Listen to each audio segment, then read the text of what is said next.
नमस्कार दोस्तों, स्वागत है आप सभी का उड़ान आईएएस एकेडमी के ई लर्निंग प्लेटफॉर्म में। मैं निखिल केसरी फिर से आप सभी लोगों के लिए भारतीय संविधान से संबंधित कुछ जो एमसीक्यूज हैं उन्हें लेकर आया हूं, जो कि आने वाले आपके एग्जाम में बहुत महत्वपूर्ण साबित हो सकते हैं। आगे बढ़ने से पहले दोस्तों आप सभी लोगों के लिए एक जानकारी है कि 14 जुलाई से एक बैच आरंभ किया जा रहा है जो कि सीजीपीएससी को लेकर है, लेकिन इसके साथ साथ व्यापम के भी कुछ सब्जेक्ट्स की यहाँ पर तैयारी की जाएगी, क्योंकि व्यापम को लेकर कुछ एग्जाम होने वाले हैं आने वाले समय में, जिससे आपके व्यापम की भी तैयारी क्या हो रेगुलर चलती रहे। जो एक्स्ट्रा सब्जेक्ट्स होते हैं व्यापम की उनको तैयारी कराई जाएगी। ये दोपहर का बैच होगा 11 से 2 बजे तक का। इसके साथ साथ सीजीपीएससी मेंस को भी लेकर एक बैच आ रही है जो कि शाम का बैच है 5:30 से लेकर 8:30 तक का, जो कि मेंस आपका अगले बार होगा, उसके लिए ये तैयारी होगी। लॉन्ग टर्म बैच होगा इसमें। बढ़ते हैं हमारे आज के पहले प्रश्न की ओर। हमारा आज का पहला प्रश्न है, ध्यानाकर्षण प्रस्ताव के संबंध में सही वक्तव्य क्या है। मतलब ध्यानाकर्षण प्रस्ताव के लिए सही क्या होना चाहिए, इसके बारे में बात करता है। ठीक, एक एक कूट को पढ़ते हैं। यहाँ पर टोटल 5 कूट दिया हुआ है। पहला कूट है कि यह अति आवश्यक सार्वजनिक महत्व के मामले में मंत्री का ध्यान आकर्षित करने हेतु लाया जाता है। पहला कूट सही है, क्योंकि जो ध्यानाकर्षण प्रस्ताव का मेन मोटो है लाने का, वो यही होता है कि कोई भी सदस्य किसी मंत्री का किसी लोक महत्व के प्रश्न पर, अर्थात सार्वजनिक हित के जो प्रश्न होते हैं उनको लेकर उनका ध्यान आकर्षित कराना चाहता है। केवल एक मंत्री का यहाँ पर ध्यान आकर्षित कराया जाएगा कि इस मैटर पर आप ध्यान दीजिए, और यहाँ मंत्री के द्वारा यहाँ पर वक्तव्य भी दिया जाएगा, अर्थात उनके द्वारा जवाब भी दिया जाएगा जब अध्यक्ष समय डिसाइड करेंगे कि कब उन्हें जवाब देना है। ठीक, इसके लिए जो सूचना है वो महासचिव को दी जाती है। ध्यानाकर्षण प्रस्ताव के लिए यदि किसी व्यक्ति को या सांसद जी को, मतलब सांसद महोदय जी को, यदि किसी सांसद जी को क्या करना है, ध्यानाकर्षण प्रस्ताव लेकर आना है, तो उसकी सबसे पहले उसे सूचना महासचिव को देनी होगी। महासचिव के नाम के संबोधन करते हुए वो क्या करेंगे, एक सूचना देंगे। फिर इस लेटर को अध्यक्ष को और संबंधित मंत्री को सौंप दिया जाएगा, एक एक प्रति इनको सौंप दी जाएगी, और यहाँ पर अध्यक्ष डिसाइड करेंगे कि कब वो सवाल पूछ सकते हैं। फिर मंत्री जी को जवाब देने का भी क्या है, मौका दिया जाएगा। अर्थात यहाँ पर पहला कूट है वो सही होगा कि ये सार्वजनिक महत्व के मामलों के लिए लाया जाता है किसी मंत्री के लिए। फिर है, इसका मुख्य उद्देश्य मंत्री से आधिकारिक वक्तव्य प्राप्त करना है। जी हाँ, ठीक, मंत्री के पास यहाँ पास अधिकार है कि वहां पास वक्तव्य देंगे और उन्हें उस मामले पर यहाँ पर टिप्पणी करनी होती भी है। फिर तीसरा है कि यहाँ सरकार की निंदा नहीं होती। ये सही है, निंदा करने के लिए हमारे पास निंदा प्रस्ताव है, अर्थात यहाँ पर ध्यानाकर्षण प्रस्ताव में हम निंदा की बात बिल्कुल भी नहीं करते हैं। चौथा है, यह 1952 से संसदीय कार्य प्रणाली में भारत की देन है। देखिए, 1952 में लोकसभा की नियमावली तो आ गई थी, जो नियम है कैसे काम करेंगे कैसे काम नहीं करेंगे, लेकिन ध्यानाकर्षण प्रस्ताव को लेकर जो नियम प्रणाली आई है वो है 1954 का। अर्थात यहाँ पर अगर नियमावली की बात करता तो ये सही होता, लेकिन 1954 में ध्यानाकर्षण प्रस्ताव का प्रोविजन है, इसलिए ये वाला कूट क्या हो जाएगा, गलत। 1, 2, 3 सही है। इसका उल्लेख प्रक्रिया और कार्य संचालन नियमों में नहीं है, ये भी गलत है तभी तो हम पढ़ रहे हैं।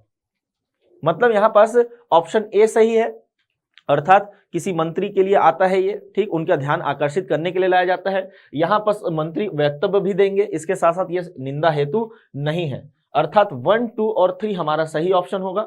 ऑप्शन नंबर ए 1, 2, 3, 4 नहीं, ये गलत हो जाएगा। फिर है 4, 5, ये भी गलत। 1, 2, 3 और 5 ये भी गलत। ऑप्शन नंबर 1, 2, 3, जी हाँ ये सही ऑप्शन है। 1, 2, 3 इसका क्या हो जाएगा, उत्तर हो जाएगा। बढ़ते हैं अगले प्रश्न की ओर। जो दूसरा प्रश्न है हमारा वो है सही जोड़ी पर यहाँ पर, और ये प्रश्न पूछा गया है कटौती प्रस्ताव को लेकर। ठीक है, कटौती प्रस्ताव को लेकर प्रश्न पूछा गया है कि कटौती प्रस्ताव में कौन कौन से यहाँ पर इसको मिलाना है। कटौती प्रस्ताव होता क्या है, पहले ये समझ लेते हैं। जब कभी भी संसद में बजट आता है, आर्टिकल 112 में इसका प्रावधान किया गया है कि भारतीय संविधान का अनुच्छेद 112 कहता है, राष्ट्रपति प्रत्येक वित्तीय वर्ष के संबंध में वार्षिक आय का लेखा जोखा संसद के दोनों सदनों में प्रस्तुत कराएंगे। आर्टिकल 112 कहता है कि हमें क्या करना है, बजट प्रस्तुत करना है। इसे सिंपल शब्दों में बजट प्रस्तुत करना है। बजट में जो व्यय वाला हिस्सा है उसमें यह बताया गया है कि व्यय 2 टाइप से होंगे, एक होगा भारित व्यय और एक होगा अन्य व्यय। और ये जो दोनों व्यय हैं ये संचित निधि पर होंगे। संचित निधि पर व्यय का प्रावधान किया गया है। संचित निधि में जो अन्य व्यय वाला हिस्सा होता है, भारित व्यय चूंकि अलग से पारित होगा है ना, उसके लिए आपको कोई बहस करने, यहाँ पर मतदान करने की आवश्यकता नहीं, केवल बहस होगी। ये जो अन्य व्यय पारित करने वाले हैं ये मेनली बजट का यही हिस्सा होता है, जिसे आर्टिकल 113 में अनुदान की मांगों पर की बात की गई है कि ये किस नाम पर आएंगे, अनुदान की मांग को लेकर आएंगे। ये सबसे पहले तो मांग होते हैं, जिन्हें कहां पेश किया जाएगा, लोकसभा में पेश किया जाएगा। और जब इन मांगों पर मतदान की बारी आएगी, अब ये मांग है क्या, मांगों पर जब मतदान की बारी आती है तो पहले ये समझते हैं मांग है क्या। मांग बेसिकली खर्चे हैं विभागों के। मान लेते हैं किसी एक प्रोजेक्ट को बनाने के लिए किसी विभाग ने कोई मांग कर दिया है कि इतने करोड़ रुपए राशि की हम मांग करते हैं, तो ये मांग अनुदान के रूप में आया लोकसभा में, उस पर आ गई है मतदान की बारी। तो जब मांगों पर मतदान की जाती है तब उसी समय जो विपक्षी दल है खासकर, वो एक प्रस्ताव प्रस्तुत करता है मांग की राशि में कमी को, मांग की राशि में कमी करने के लिए, मांग की राशि में कमी को लेकर एक प्रस्ताव प्रस्तुत किया जाएगा जिसे कहा जाएगा कटौती प्रस्ताव।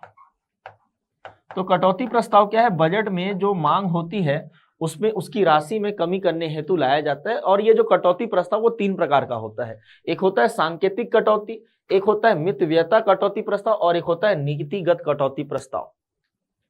जब विपक्ष क्या होता है कि असहमत होता है किसी बात को लेकर, क्या होता है सरकार से वो असहमति दर्ज करना चाहता है, तो वो जनरली क्या करता है, टोकन कट अर्थात यहां पर सांकेतिक कटौती का प्रस्ताव लेकर आ जाता है। इसमें क्या किया जाता है, जितनी भी मांग की राशि है, उस प्रोजेक्ट के लिए जितना भी पैसा दिया गया था उसमें 100 रुपए कटौती की बात कर दी जाती कि अगर आप किसी प्रोजेक्ट के लिए मान लेते हैं 10,000 करोड़ रुपए दिए हैं तो उसमें 100 रुपए क्या कर दीजिए, काट दीजिए। बाकी जितना भी होता है 9,000 करोड़ जितना भी है, 9,999 करोड़ 99 लाख 900 रुपया सब दे दीजिए आप, लेकिन कितना रुपए कट कर दीजिए, 100 रुपए की कमी कर दीजिए। अर्थात एक हो जाएगा 100 रुपए की कमी करना, मांग की राशि घटाकर 100 रुपए कर दी जाए, नहीं ये पांचवा नहीं होगा, मांग की राशि में 100 रुपए की कमी कर दी जाए, तीसरा। तो ए का क्या हो जाएगा, तीसरा। जितनी भी मांग की राशि उसमें 100 रुपए क्या कर दिए जाएंगे, कम। दूसरा होता है मित व्ययता कटौती। मित व्ययता कटौती में यह कहा जाता है कि अगर ये प्रोजेक्ट में जो पैसा लिखा हुआ है पारित हो गया तो फिर अर्थव्यवस्था पर इसका भारी क्या है, बुरा प्रभाव पड़ने वाला है, प्रतिकूल प्रभाव पड़ने वाला है। तो यहां पास विपक्ष ये मांग करेगा एक मुश्त की कटौती कर दी जाए। एक मुश्त की कटौती का मतलब यह है कि अगर मान लेते हैं कोई प्रोजेक्ट 100% है तो उसमें 20% कमी कर दो, 30 कर दो, 40 कर दो, जितना चाहते हैं उतना कमी करने की बात कर देते हैं यहां पास। तो इसमें एक मुश्त की कमी कर दी जाए, मतलब एक निर्दिष्ट राशि में कमी कर दी जाए, तो इसका हो जाएगा ए। बी का क्या हो जाएगा 1। फिर आता है नीतिगत कटौती प्रस्ताव। इसका मतलब यह होता है कि जो नीतियां हैं सरकार की वही खराब है, ये प्रोजेक्ट विपक्ष नहीं चाहता कि ये बने, ये सरकार की नीति गलत है इस प्रोजेक्ट को लेकर, इसीलिए विपक्ष मांग करेगा कि जो जितना भी पैसा दिया गया है, जितना भी मांग की राशि है उसे पूरा खत्म कर दिया जाए और केवल 1 रुपए दिया जाए। मांग की राशि को 1 रुपए कर दिया जाए, केवल 1 रुपए दिया जाए उसके लिए। तो ये ऑप्शन मिलेगा आपको कहां पास, मांग की राशि घटाकर 1 रुपए कर दी जाए, सी का हो जाएगा 4। आई बात समझे। तो ये है कटौती प्रस्ताव जो कि 3 टाइप के होंगे। ये प्रस्ताव केवल लोकसभा में लाए जाते हैं। अगर ये प्रस्ताव पारित हो गया तो ये भी मान लिया जाएगा कि अविश्वास प्रस्ताव पारित हो गया, ठीक, और सरकार को यहां से त्यागपत्र देना पड़ेगा। लेकिन जनरली कभी पारित नहीं होता है, क्यों, क्योंकि ये आता कहां है, लोकसभा में, और लोकसभा में तो सरकार का बहुमत है ना, तो बहुत सामान्य, बहुत रेयर होगा कि ये कभी पारित होने वाला है। ए का 3, बी का 1, ए का 3 हो जाएगा, ठीक है, बी का 1 हो जाएगा और सी का हो जाएगा 4। ऑप्शन नंबर बी, ठीक है, कौन सा, ऑप्शन नंबर बी इसका होगा क्या, सही उत्तर हो जाएगा। ठीक, ए का 3, बी का 1 और सी का 4। बढ़ते हैं हम अपने अगले प्रश्न की ओर। अगला प्रश्न है, निम्नलिखित में से किसे संवैधानिक दर्जा प्राप्त है। ठीक है, यहां संवैधानिक दर्जा की बात कर रहा है। इसका मतलब है ये पूछना चाहता है कि इनमें जितने भी आयोग का नाम है उन आयोगों का उल्लेख संविधान में है या नहीं है, या फिर कितने आयोगों का उल्लेख कहां किया गया है, संविधान में किया गया है। एक एक करके ध्यान देते हैं इस पर। वित्त आयोग, वित्त आयोग का उल्लेख जी हां संविधान में है, अनुच्छेद 280 में। भारतीय संविधान के अनुच्छेद 280 में वित्त आयोग का शब्दशः क्या मिलेगा, आपको उल्लेख मिलेगा। मतलब पहला तो है ऑप्शन, ठीक है। दूसरा है योजना आयोग, नहीं, योजना आयोग का कोई भी प्रावधान कहां नहीं है, संविधान में बिल्कुल भी नहीं है। इवन तक योजना आयोग अब तो समाप्त भी हो गया। 2014 में क्या होता है ना, जब इसे समाप्त कर दिया जाता है, 17 अगस्त 2014 को योजना आयोग क्या हो जाएगा, समाप्त हो जाएगा। और इसके स्थान पर 1 जनवरी 2015 को नीति आयोग का गठन कर दिया जाएगा। तो तो योजना आयोग और नीति आयोग ये दोनों एक ऐसे आयोग है जिनका निर्माण मंत्री परिषद के एक प्रस्ताव के माध्यम से किया गया है, न कि संविधान के माध्यम से, अर्थात इनका उल्लेख संविधान में नहीं मिलेगा आपको। फिर आता है क्षेत्रीय परिषद। क्षेत्रीय परिषद का देखो उल्लेख संविधान में बिल्कुल भी नहीं है। क्षेत्रीय परिषद का जो निर्माण है वो अधिनियम के माध्यम से किया गया है, संसद के अधिनियम के माध्यम से उसे बनाया गया है। जैसे 1956 में कुल 5 क्षेत्रीय परिषद और 1971 में एक क्षेत्रीय परिषद का निर्माण किया गया। तो इसका भी निर्माण संविधान ने नहीं किया, इसका निर्माण किसने किया है? संसद ने। यदि संसद किसी भी आयोग का निर्माण करेगा तो उसे हम सांविधिक कहेंगे, ठीक है, क्या कहेंगे उसे? सांविधिक आयोग के नाम से जानेंगे। तो ये भी ऑप्शन में नहीं आने वाला हमारे। फिर अगला है राष्ट्रीय विकास परिषद। नहीं, इसका भी निर्माण संसद ने ही किया है या फिर कार्यपालिका ने किया है एक प्रस्ताव के माध्यम से। एनडीसी 1952 का है ये। निर्वाचन आयोग, हाँ, निर्वाचन आयोग का आपको क्या मिलेगा? संविधान में प्रावधान मिलेगा। निर्वाचन आयोग के संबंध में पूर्णतः प्रावधान किया गया है, कहाँ? संविधान में। मतलब ये भी क्या होगा? एक संवैधानिक दर्जा प्राप्त आयोग होगा, पहला और पांचवा। फिर विश्वविद्यालय अनुदान आयोग। नहीं, यूजीसी के बारे में भी यहाँ पास कोई प्रावधान नहीं है संविधान में, संसद ने इसका क्या किया है? गठन किया है बाद में। इसका मतलब हुआ कि 1 और 5 केवल क्या होने वाले हैं? संवैधानिक दर्जा प्राप्त है, अर्थात बी ऑप्शन हमारा क्या होगा? उत्तर हो जाएगा। बढ़ते हैं अगले प्रश्न की ओर। अगला प्रश्न है भारतीय संघीय प्रणाली की विशेषता निम्नलिखित में से कौन सी है? ठीक है, संघीय प्रणाली की बात कर रहे हैं। भारत की संघीय प्रणाली की विशेषता, पहली बात है कि भारतीय संघीय प्रणाली हमारे यहाँ थोड़ा सा अलग टाइप का चलता है, यूनियन प्रकार वाला चलता है। ठीक, हमारे यहाँ जो संघ है वो यूनियन वाला है, लेकिन ऐसा बिल्कुल नहीं कि यूनियन की कोई अलग से विशेषता है। हमारे यहाँ जनरली जो विशेषता देखी जाती है वो फेडरलिज्म वाला, जो फेडरेशन का होता है संघ, उसकी भी विशेषता हमारे यहाँ पाई जाती है। जैसे फेडरेशन या फिर संघीय प्रणाली में क्या होता है? केंद्र और राज्य के मध्य शक्तियों का बंटवारा कर दिया जाता है। ठीक है, तो पहला ऑप्शन क्या है यहाँ पास? पहला कूट है शक्तियों का बंटवारा, बिल्कुल सही है। ठीक, यहाँ पास हमारे यहाँ केंद्र और राज्य के मध्य क्या कर दिया गया? शक्तियों का बंटवारा कर दिया गया है। कुछ शक्तियां थी, उन शक्तियों को केंद्र और राज्य में परस्पर बांट दिया गया। सेकंड कहता है कि शक्तियों का अलग अलग होना। नहीं, ऐसा बिल्कुल मत कहिएगा शक्तियों का अलग अलग होना, शक्तियां एक ही थी, उनका बंटवारा कर दिया गया। क्यों ऐसा कहा जा रहा है? क्योंकि कई बार क्या होता है ना कि केंद्र सरकार के पास ये शक्ति होती है, संघ के पास ये शक्ति होती है कि वो राज्य सूची के विषय पर भी कानून बना दे। कई सारे मैटर मिलेंगे हमको, जैसे आर्टिकल 249 को लेकर है एक प्रावधान राज्यसभा के प्रस्ताव पर, आर्टिकल 250 को लेकर है नेशनल इमरजेंसी के समय, अनुच्छेद 251 जब राज्य सहमति दे दे, और अनुच्छेद 253। ठीक है, ये 4 मैटर ऐसे हैं, 253, 251, 250 और 249। यहाँ पर क्या होता है? अंतर्राष्ट्रीय समझौता और करारों को लागू करने के लिए जो संसद है वो राज्य सूची के विषय पर कानून बना सकती है। तो यहाँ पर शक्तियों का बंटवारा कहना ज्यादा अच्छा होगा, शक्तियों का अलग अलग होना बेकार है ये। फिर आता है स्वतंत्र न्यायपालिका। जी हाँ, ये एक संघीय लक्षण है। ये भी स्वतंत्र न्यायपालिका का प्रावधान भारतीय संविधान में किया गया। मेन रीजन था इसका कि हमारे पास कुछ मौलिक अधिकार हैं, उनको बचाए रखने के लिए। कई सारे संवैधानिक संस्थाएं हैं जिनके अधिकार हैं, या फिर संविधान की मूल ढांचा है उसे बचाए रखने के लिए। इसके साथ साथ कहीं संघ क्या ना कर दे, राज्यों पर किसी प्रकार का आक्रमण ना कर दे, राज्यों पर किसी प्रकार का वो दबाव ना डाले, अर्थात भारत के संघीय प्रणाली पर कोई दिक्कत उत्पन्न ना हो जाए, इसीलिए स्वतंत्र न्यायपालिका का प्रावधान किया गया। इसके लिए एक अनुच्छेद भी हमारे पास, अनुच्छेद 131। तो ये भी क्या हो जाएगा? स्वतंत्र न्यायपालिका का प्रावधान भारतीय संघीय लक्षण पर आ जाएगा। प्रधानमंत्री का नेतृत्व, नहीं, ये संसदीय प्रणाली में चलता है प्रधानमंत्री का नेतृत्व। लिखित संविधान, जी हाँ, ये भी आ जाएगा। ये बेसिकली संघ की एक विशेषता होती है कि आप अगर कहीं भी समझौता करके संघ का निर्माण कर रहे हैं, संघ में 2 चीज आता है, एक आता है केंद्र और एक आता है राज्य। जाहिर सी बात है कि यहाँ पास समझौता करके ही केंद्र का निर्माण किया जा रहा है। छोटे छोटे राज्य क्या करते हैं? समझौता करते हैं, और एक क्या करते हैं? फॉर्मेशन करते हैं फेडरेशन का। और जब समझौता की बात हो रही है तो जाहिर सी बात है इस समझौता को क्या किया जाएगा? लिखा जाएगा। तो संघ की एक बहुत इंपॉर्टेंट विशेषता ये रह जाती है कि अगर संघ का निर्माण किया जा रहा है तो लिखित संविधान अवश्य होगा। यदि मान लेते हैं यहाँ पर संघ नहीं है, केवल एकात्म लक्षण वाला कोई देश है, वहां पर आपको लिखित संविधान की आवश्यकता कम पड़ेगी, क्योंकि केवल एक सेंटर है, केवल केंद्र की सरकार है, सब कुछ उसी को कंट्रोल करना है, जैसे चाहेंगे वैसे कंट्रोल करेंगे, संविधान की क्या आवश्यकता है। लेकिन अगर अलग अलग राज्य में अलग अलग प्रकार की सरकार होगी, कहीं केंद्र राज्यों पर कोई हस्तक्षेप न करे या एक राज्य दूसरे पर हस्तक्षेप न करे, इसलिए एक लिखित संविधान की आवश्यकता पड़ जाती है।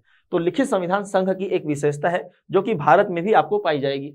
इसका अर्थ यह हुआ कि 1, 3, 5 क्या होगा, सही ऑप्शन हो जाएगा। 1, 3 और 5 मैच कर लेते हैं। 2, 3, 5 गलत, 1, 2, 5 गलत, 1, 4, 5, 1, 3, 5, डी ऑप्शन क्या हो जाएगा, इसका सही हो जाएगा। बढ़ते हैं अगले प्रश्न की ओर। अगला प्रश्न हमारा मिलेगा, राष्ट्रपति के द्वारा अध्यादेश लाए जाने की शक्ति के संदर्भ में निम्नलिखित में से कौन सा कथन सही नहीं है? सही नहीं है, सही नहीं पूछ रहा, गलत को पूछ रहा है। अध्यादेश कब लाते हैं? जब लोकसभा और राज्यसभा दोनों बैठक ना कर रहे हो। ठीक, मान लेते हैं ये लोकसभा है, ये राज्यसभा है। ठीक, यहां पास प्रेसिडेंट का एक आर्टिकल आ जाएगा 123 जो कि अध्यादेश जारी करने के संबंध में है।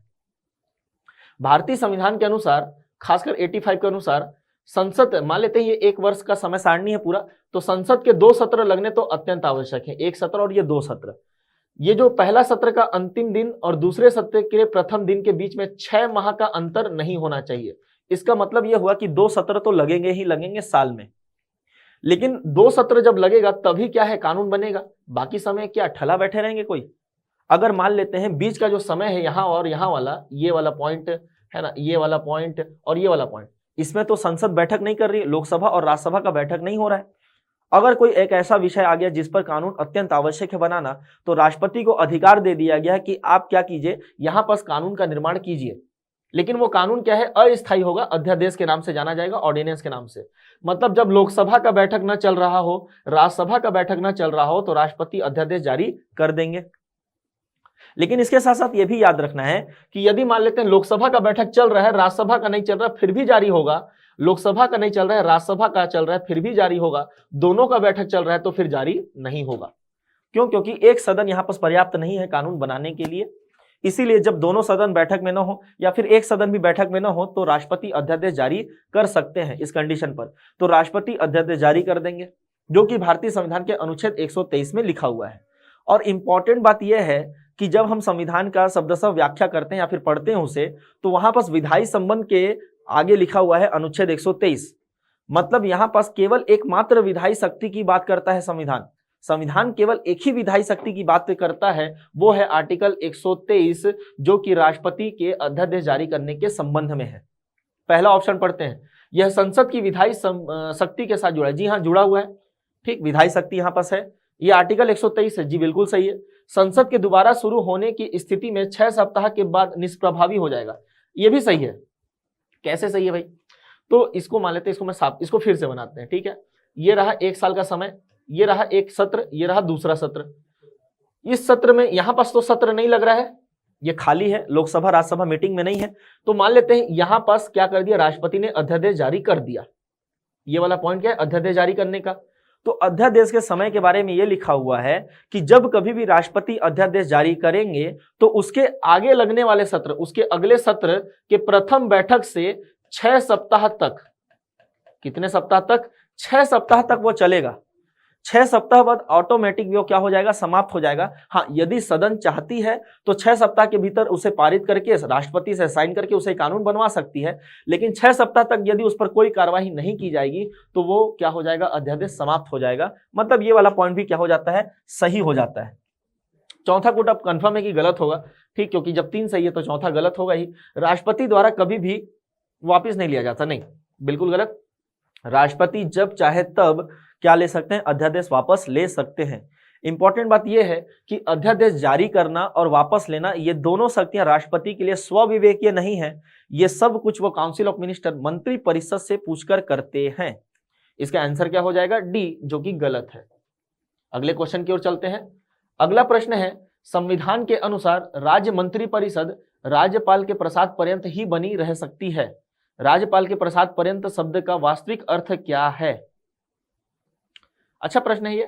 यहां पर क्वेश्चन पूछ रहा है कि यदि कोई मंत्री परिषद है स्टेट का, किसका है, स्टेट का, मान लेते हैं किसी भी एक स्टेट ए है, उसका मंत्री परिषद है। अगर ये मंत्री परिषद की मैं बात करूं तो इसका उल्लेख आपको भारतीय संविधान के अनुच्छेद 164 में अवश्य मिलेगा। ठीक, उसके साथ 165 में यहां पर नियुक्ति के बारे, 165 में मिलेगा इसका उल्लेख आपको। अनुच्छेद 165 में कहा गया है कि राज्यपाल मंत्रियों की नियुक्ति करेंगे, खासकर प्रधानमंत्री की नियुक्ति करेंगे मुख्यमंत्री की नियुक्ति करेंगे और मुख्यमंत्री की सलाह पर अन्य मंत्रियों की नियुक्ति की जाएगी। इसका पहला क्लॉज यही कहता है। और इसी क्लॉज में लिखा हुआ है कि जो मंत्री होते हैं वो राज्यपाल के प्रसाद पर्यंत पद धारण करेंगे। किसके प्रसाद पर्यंत? राज्यपाल के प्रसाद पर्यंत का मतलब यह है कि हर एक इंडिविजुअल मंत्री राज्यपाल के प्रसाद पर्यंत है, मतलब राज्यपाल उन्हें जब चाहे तब पद से हटा सकते हैं। प्रसाद पर्यंत का मतलब यह हो जाता है कि उन्हें हटाने के लिए कोई विशेष प्रक्रिया का उल्लेख यहां पर संविधान में नहीं किया गया है। वो जिसके प्रसाद पर्यंत है वो जब चाहे तब उन्हें पद से हटा सकता है।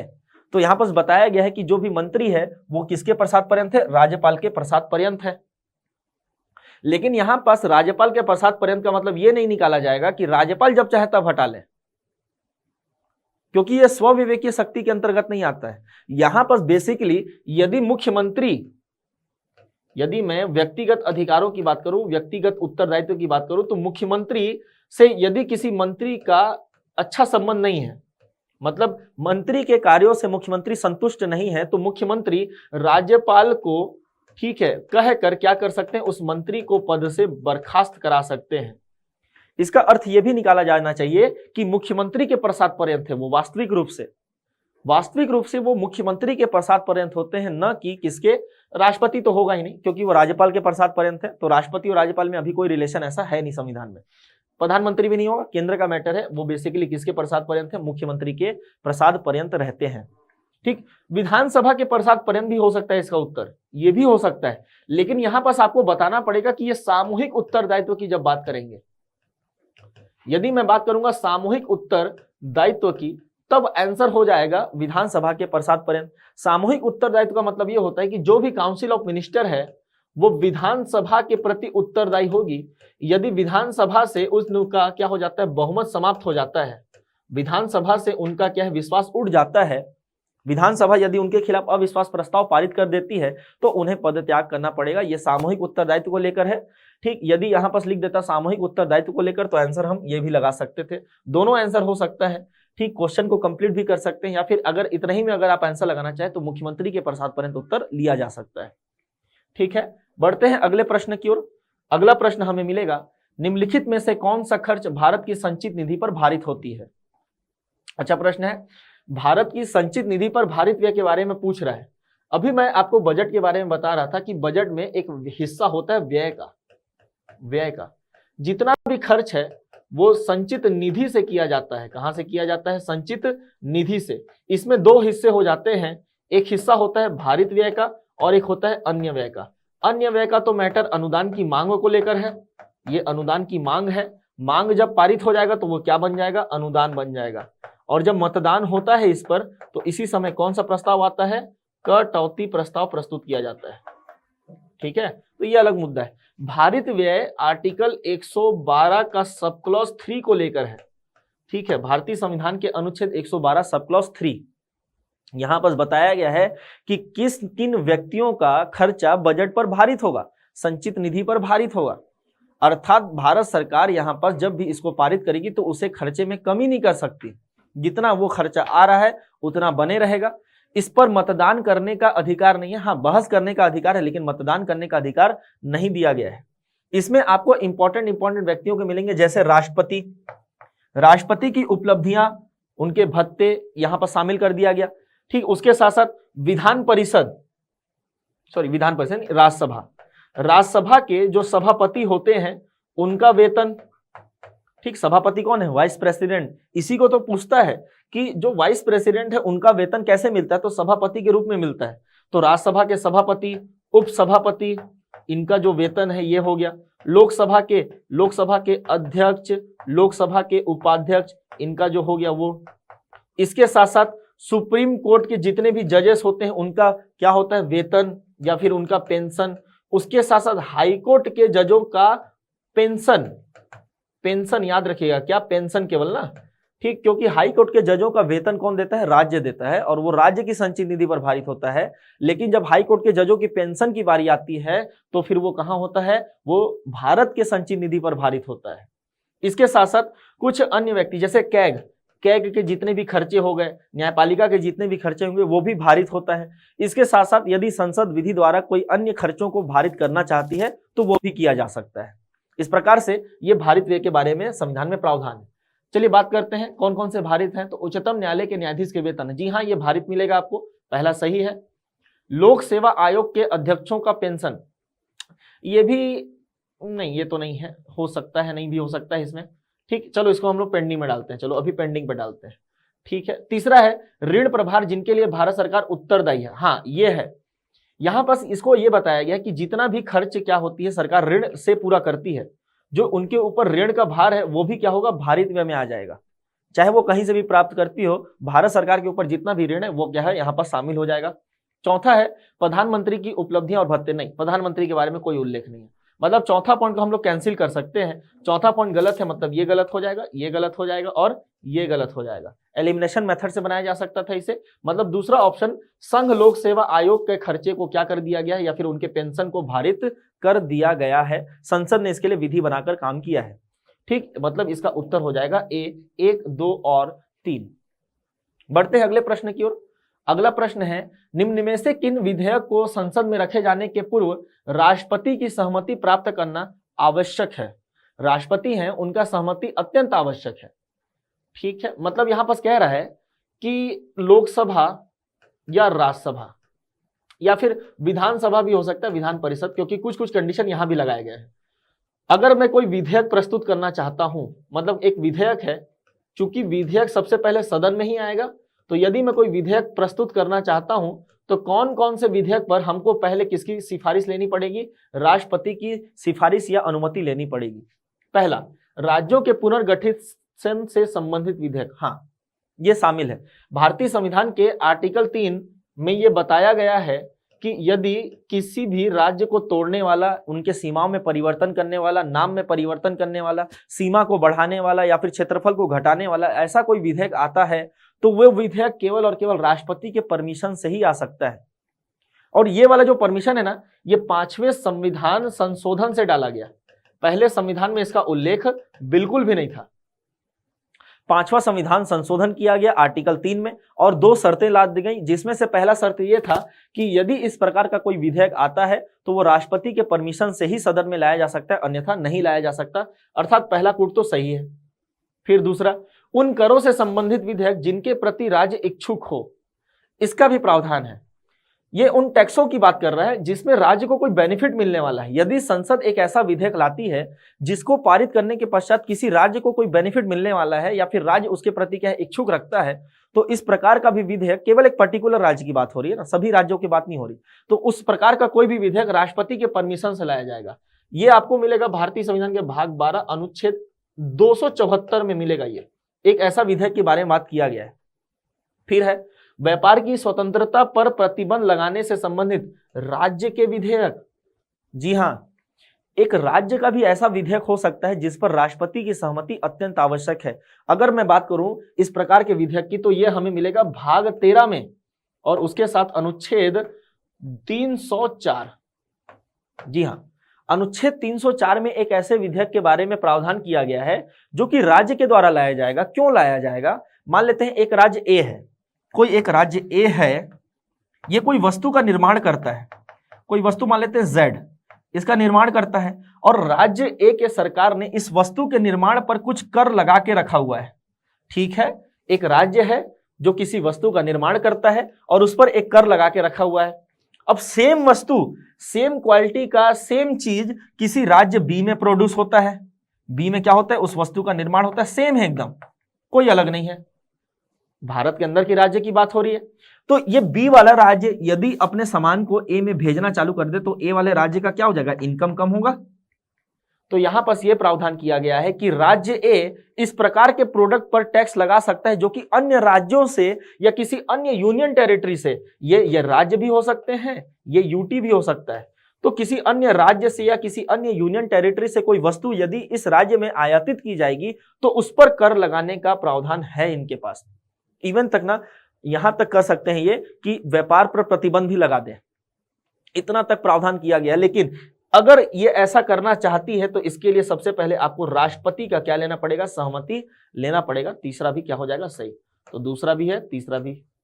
चौथा की बात कर लेते हैं, साफ दिख रहा है आंसर 1 2 3 4 हो जाएगा, क्योंकि 1 2 3 एक साथ, अच्छा है यहाँ पास है 4, अब चेक करना पड़ेगा भाई। ठीक, एलिमिनेशन मेथड से नहीं बनेगा, यहाँ पर 4 चेक करना पड़ेगा। क्यों? क्योंकि 1 2 3 तो ऑलरेडी है, 1 2 3 भी 4 भी है, 4 चेक कर लेते हैं। भारत की संचित निधि से व्यय संबंधित विधेयक, हाँ ये तो होता ही है, क्योंकि जितने भी विनियोग विधेयक हैं वो सारे धन विधेयक की तरह काम करते हैं। आर्टिकल 114 जो कि राष्ट्रपति के सहमति से ही लाए जाएंगे। चौथा ऑप्शन भी क्या हो जाएगा? सही, मतलब बी उत्तर हमारा क्या है? उत्तर हो जाएगा। इस प्रकार से ये प्रश्न है। ठीक है दोस्तों, बढ़ते हैं अगले प्रश्न की ओर। अगला प्रश्न हमारा होगा भारत सरकार अधिनियम 1935 की प्रमुख विशेषताओं को लेकर। ठीक है, 1935 का जो अधिनियम है उनकी विशेषताओं को लेकर प्रश्न पूछा गया है। ठीक है, अधिनियम बहुत बड़ा था, ये बहुत लंबा था, लेकिन इसमें कुछ कुछ मेन ये तत्व थे कि एक भारतीय संघ बनाने की बात की जाएगी जो कि ब्रिटिश प्रांत, देशी रियासत और कमिश्नरी क्षेत्र होगा।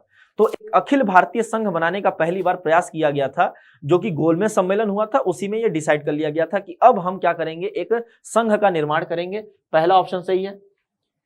इस जो अधिनियम है इसमें सबसे बड़ी विशेषता यह थी कि प्रांतों को स्वायत्तता दे दी गई।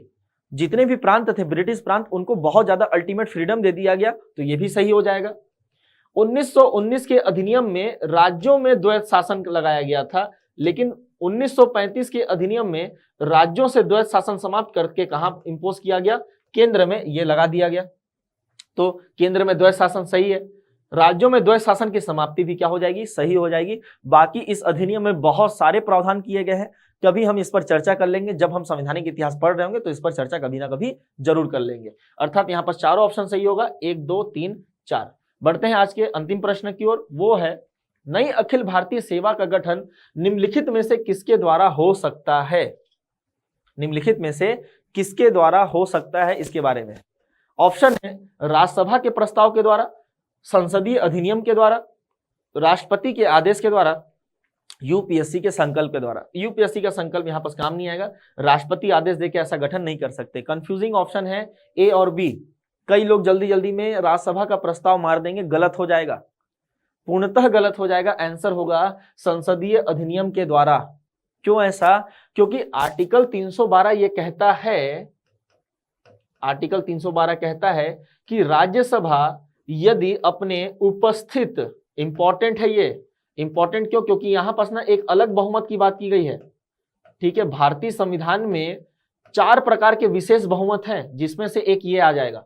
तो यदि आर्टिकल 312 के तहत राज्यसभा अपने उपस्थित और मतदान के 2/3 बहुमत से पारित कर दे कि ऐसा करना आवश्यक है कि भारत में एक नई अखिल भारतीय सेवा का जन्म किया जाए या इसे बनाया जाए, अखिल भारतीय सेवा, ठीक है, तो फिर इसका निर्माण किया जा सकता है। तो फिर संसद, अब इसके आगे लिखा हुआ है आर्टिकल में, संसद विधि द्वारा नई अखिल भारतीय सेवा का निर्माण कर सकती है।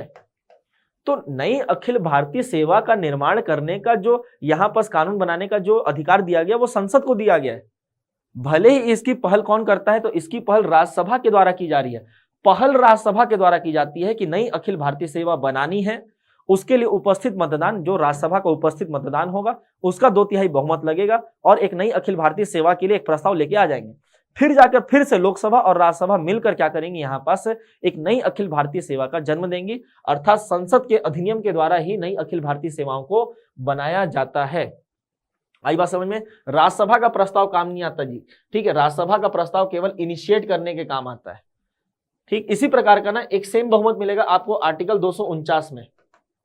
आर्टिकल 249 किसके संबंध में था कि यहां पास यदि राज्यसभा चाहे तो राज्य सूची के किसी विषय को वो घोषित कर सकता है राष्ट्रीय महत्व का, कि वो किस प्रकार का है, राष्ट्रीय महत्व का है। फिर जाके संसद उस पर क्या कर लेगा, कानून बनाएगा। अभी भी संसद ही कानून बनाता है, लेकिन राष्ट्रीय महत्व का घोषित कौन करेगा, राज्यसभा करेगा 1 वर्ष के लिए। आई बात समझ में? इस प्रकार से आज का जो लेक्चर है यहीं पास खत्म होता है। मैं आपसे फिर मिलूंगा आने वाले कड़ी में, तब तक के लिए आप पढ़ते रहिए अच्छे से। धन्यवाद।